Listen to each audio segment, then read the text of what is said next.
Hello, this is Gary Westby, Champagne buyer at K&L Wine Merchants, and today I'd like to talk to you about the 2008 Cuvée Belamnita from Champagne Phillipe Gonet, this guy right here.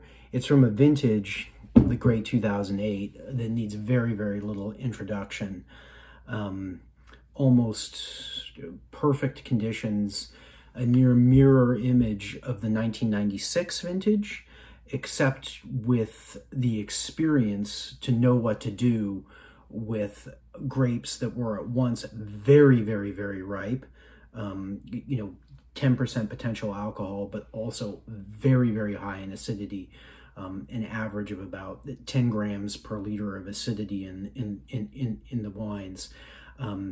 This 2008 is extra special because it comes from an extra special plot. It's from Mesnil, the most famous of all the Grand Crus, and undoubtedly one of the best places in the world for growing Chardonnay. Right here on the southern part of the Côte de Blanc.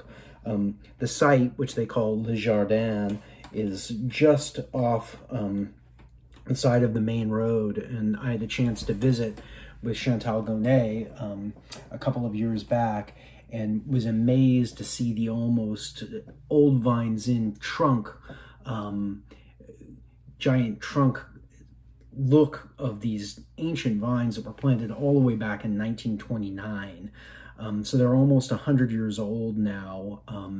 Vines don't usually make it that long in Champagne. And of course, being from before the 1970s, these are vines that are old Massals. They're not purchased, cleaned up clones. They're done the old-fashioned way with the farmer identifying the best possible vine and reproducing it himself.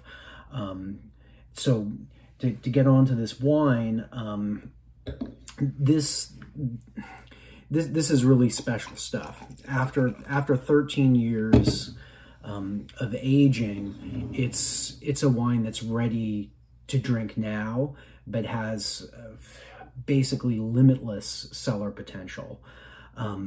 It is done entirely in stainless steel, and dosed very low.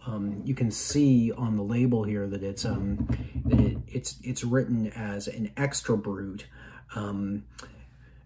but don't let that scare you. At 3 grams per liter, after 13 years and with vines that old and a site that special, the wine has got plenty of ripeness to balance out the very low dosage. Smelling it, it has the brioche that only comes one way with time on the lees, but also lovely, super high quality, ripe Meyer lemon character. And in the mouth, I mean, you can feel that tiny little bead, lovely sensation of bubbles, immense minerality and shock cut. I have to admit, I'm a little selfish. I knew I had to make this video this week, but when my wife said that she was coming with sushi after work, I said, well, I gotta make that video right now so we can drink it with the sushi. I hope that you'll get a chance to try it too. This super old vine, single vineyard, Mesnil Grand Cru, 08 vintage is up there with the very best things that we have on the shelf at any price. And it's a relatively good bargain given the fact that we've been direct importing these from Phillipe Gonet. Thank you so much for taking the time to watch.